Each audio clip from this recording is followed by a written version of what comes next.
Hi everyone, today I'm going to go into the details about our move to rural Italy. I'm going to talk about where we are currently located here in Italy, how we came about the place and even found the region to begin with, and why we chose it as our base. A quick introduction to those who may be new here. My husband Alex and I were originally born in the States in the city of Seattle, and we currently reside with our daughter here in the rural countryside of Italy. I've recently been getting asked the same question, and that is, how did we decide to settle and buy a house where we are currently located? So I thought I'd explain the practicalities and the logistics of how we ended up here, how we found the house, and why it's been such a significant move for us. This video is for anyone seeking a little bit more information on how to get a fresh start here in Italy, perhaps retire in the countryside, or for anyone generally seeking a slower pace of life. Finding a home and living in Italy is one thing if maybe you're deciding to settle in a big city like Rome,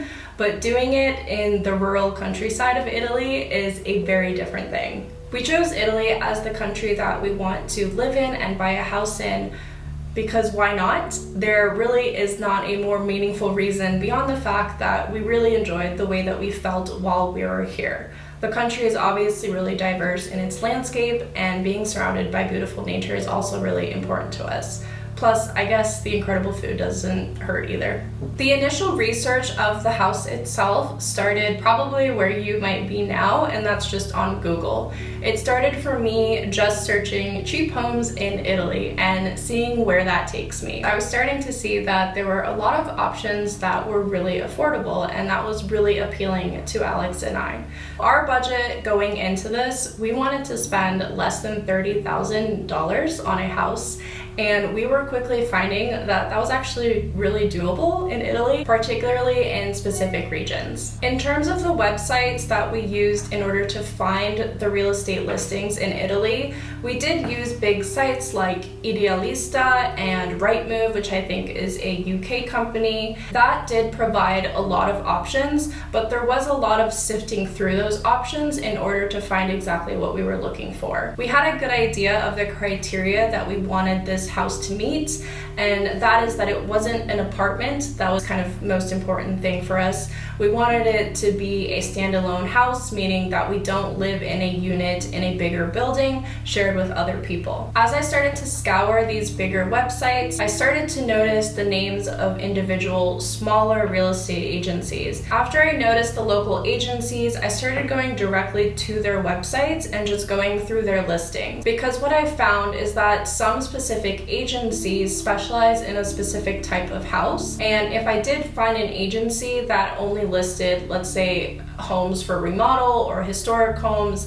then I was more inclined to just go through their inventory than spend more hours on bigger websites like Idealista. Of course, everyone's journey is going to be a little bit different, but I did want to share what worked best for me. Since we had a pretty modest budget of about $30,000 to find a house, I did start searching for the house based on the price. So what that means is that I wasn't married to a specific region or province or area of Italy. I was married to the price point. When I did use the bigger real estate websites, the results are obviously going to be all over the place if you don't set a location that you want to live in, and instead your only criteria is really the price. So it was a lot to take in and go through at that time, and that's why I just decided to start a spreadsheet, and I would literally just copy the link of a house that I was potentially interested in, plop it in the spreadsheet, and just keep doing that until I felt like I had a good amount of options to go through. In terms of locations in Italy, I did notice that northern Italy was quickly eliminated as a region that we would, or an area that we would live in Italy, solely based on not just the prices of the homes, but also just increased prices in general. Everything in northern Italy does cost more, and that's why the chance of us finding a house under $30,000 in northern Italy was just not realistic. We also did not have restrictions based on our work. Since I was doing remote work, this could mean that I could work anywhere and I didn't have to take into account being close to a specific city to go into an office or anything like that. If that is your case, obviously you'll need to remember that and keep that in mind when looking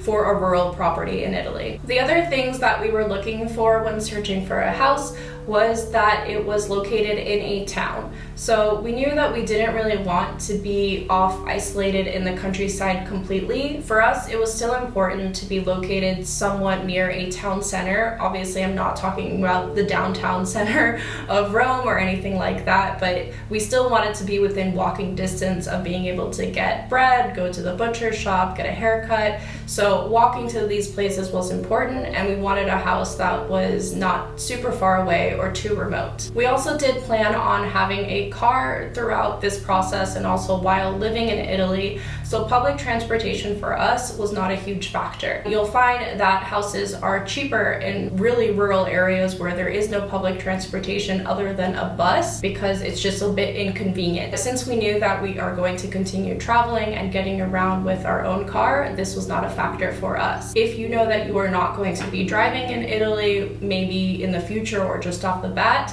being close to public transportation is something that you definitely want to keep in mind. And I will say that buses do run on stricter schedules in rural areas, obviously. So picking a town that's still in the countryside but maybe even has a train station is a huge plus. After my spreadsheet was nice and full, I began to filter it by specific criteria even further. So initially, if I just liked something, if it was under 30K, I just put it in the spreadsheet. But now the second time around, I was really focused on the location. I started to notice that most of the listings were located in the region of Abruzzo. There were a couple of properties in my spreadsheet that were located in Tuscany, and we actually did even go and see these properties in Tuscany. But in the end, the value was just not there compared to the listings we found in Abruzzo. To be honest, I never even heard of Abruzzo before this.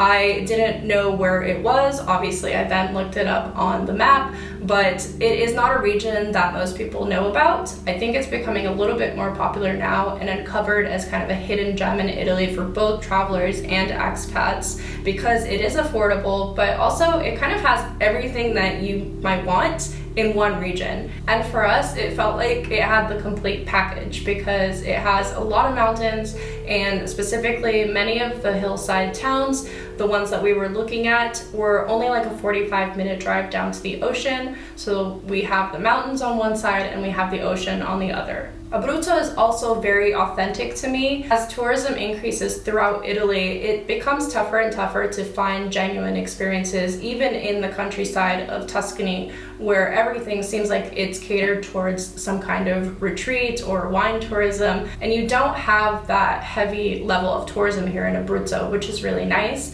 And honestly, I hope it stays that way for a while. There are so many reasons to love Abruzzo, but overall the theme of it being an undiscovered gem stays true. I think that's one of the biggest reasons why we enjoy living here, is because it is just simply lesser known. If you've started any research on your own journey of buying a house in Italy, especially a cheap house in Italy, you probably will notice that more and more listings that you might add to your own list are located in Abruzzo.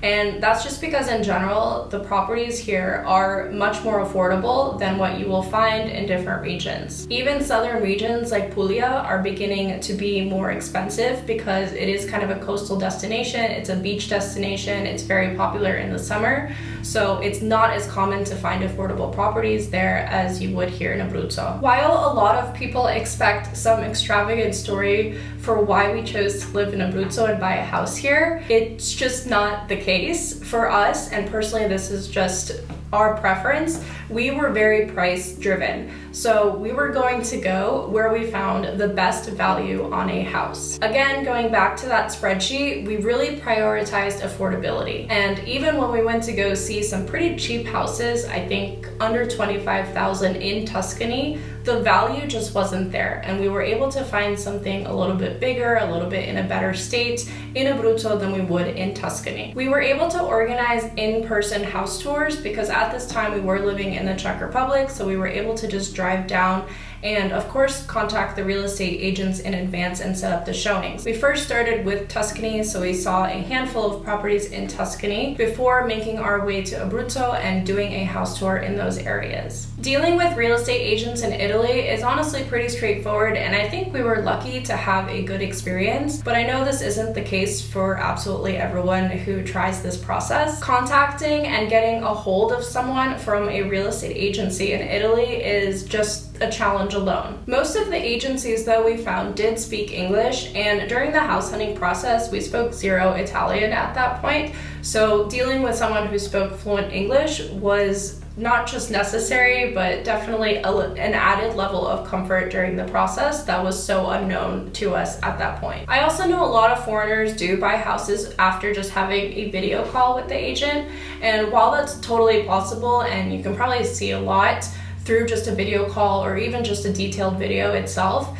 if you are able to see houses in person, I highly recommend it because it's a completely different vibe. It's easy to get a sense of a house during a video tour, but what's more important is that you're not getting a sense of the location. It's really difficult to get a sense of the atmosphere of the location and the town and the city by just doing a video call or a video. Another thing I enjoyed about the house hunting process in Abruzzo is that there aren't too many options in terms of real estate agencies. So again, taking Tuscany as an example, Tuscany is a very popular region that foreigners want to invest in and buy a house in. So there are a ton of agencies and companies that are listing property, but in Abruzzo, there aren't that many. So you're not dealing with a ton of different agents every single time that you want to see a house. If a certain house interests you, you can contact that agency and they can actually recommend other properties nearby or within close proximity of the house you're initially interested in, and recommend other houses that they know are for sale, and those houses might not even be listed. But since you kind of formed a little relationship with this agent, they're able to show you around, and it's kind of an added perk that no one really talks about. After seeing a bunch of properties in Abruzzo, we decided to narrow it down to a couple of options. I think there were 2 or 3 that were the most realistic for us and that we were most excited about. We decided to make an offer on one of them. After about 2 days, the agent came back to us and told us that the seller changed their mind. They no longer wanted to sell the house that we already made an offer on. I don't know how this would be handled in the US. I've never purchased a house in the US, but I feel like there are some kind of contractual obligations around that the seller cannot back out at that point. But in Italy, things work a little bit differently. And also remember, this is a very low value property house, so just kind of the strict guidelines around the whole process are great. Not being able to purchase that first house was kind of a disappointment, and at this point we were a little unsure about the entire process, because if a seller is just able to back out like that, who knows what other wishy-washy things can happen down the road. But we decided to keep going, and we looked at number 2 on our list and decided to make an offer on that one. To our surprise, the seller did not even make a counter offer and just accepted our offer, which was fantastic because it was a really great deal. After our offer got accepted, we started the process of actually obtaining the deed, all the payment, and officially the end goal, which is to get the keys to the house. One of the first steps was to make the deposit on the house. I think it was about 2,000 euros, and this would take down the listing on the real estate website, or at least put like a pending badge on it, and this would mean that we have first dibs on buying this house. After that, I think we signed a couple of initial forms to the real estate agent, but at that point, the entire process was just completely out of our hands, and I had to just be patient, which was very tough because I was not used to how slow things move in Italy. Currently, I am very in tune with how things work in Italy. We've been here a couple of years now, but again, at this point when we were first buying the house, I could not believe how slowly this process was moving along. The worst part of the process was the timing, because we agreed on a price, I think, in the month of November, and that meant that Christmas was coming up. And Italians, when there is a major holiday, obviously Christmas is observed here, they take a really long time off for the holidays. So I knew that basically the entire month of December, I would just be sitting and waiting. It wasn't until I think mid-January that we kind of got back on track with the paperwork that we needed to get done and move along with the process. After submitting the final fees for the house and actually paying for the house itself, we were then able to set a date for the signing. The date for the signing is super important we knew that we could be there in person, which again isn't the case for a lot of people. And if you cannot be there physically for the signing, there is a way to go about it, but it does take some extra steps. So the final step is the signing of the deed, and the buyer and the seller meet at a notary office, usually with the agent present as well, especially if you are not fluent in Italian. So for us, we did have the agent present, and then we had all the sellers, so everyone listed on the deed. If there are multiple people on the deed, they all have to be there. So we were all there, I think maybe 10 people in total, cramped in this little office of the notary. That is when everything gets finalized. The notary reads out the contract, everyone has to agree to it, there's a bunch of signatures, and that's it. It takes about 1 to 2 hours if you are lucky and there are no hiccups.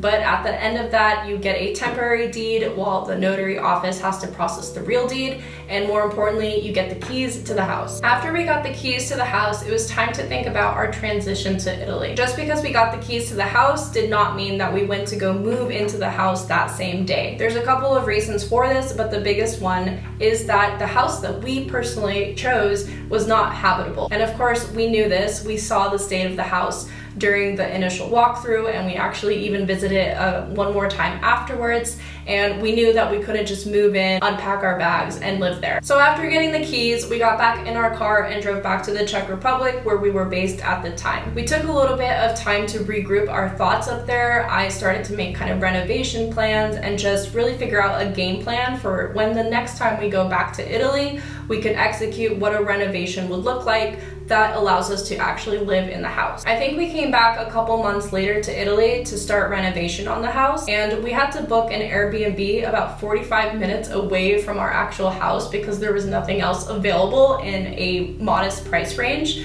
We did not want to pay 100 euros a night for an Airbnb while we renovate our own house, because that just wasn't cost effective. So luckily we did find an Airbnb. I think it was like 40 euros a night. It was an excellent deal.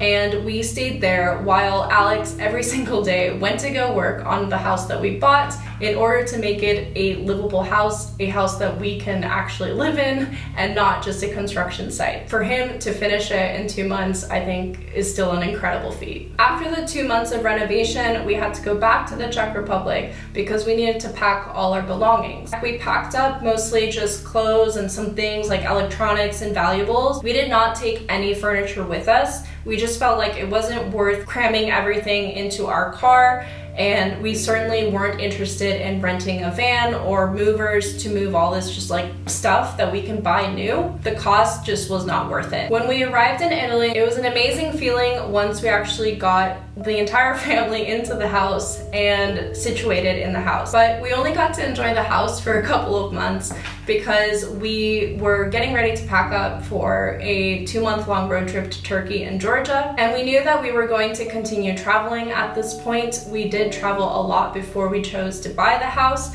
So we knew that this house in Italy was going to be our part-time, full-time base. It wasn't going to be a place that we would spend 6 months at a time. Things have definitely changed now, but I am just referring to how the house was utilized from the very beginning. And that was really more of a part-time residence situation for us. So we continued to travel a lot, and I would say we continued this type of lifestyle for the first 1.5 years that we owned the home here in Italy. We would be here maybe for a month or 2 at a time, but then we would be out traveling for another month, come back, and this pattern, I would say, was the norm for the first 1.5 years that we owned the house. Okay, now I will recap the costs of us moving to Italy. First, most people have a relocation expense. For us, this wasn't the case because we were already living in the Czech Republic. Like I said, we made it a point to not move any furniture and just move with bags of stuff, which is our clothes. So just luggage and duffel bags. The only cost really associated with doing this is the travel itself. So we have to pay for gas and we have to stay at some hotels, usually 1 night going there, 1 night going back. So I would say a round trip can cost us anywhere between 300 and 500 euros going from here in Abruzzo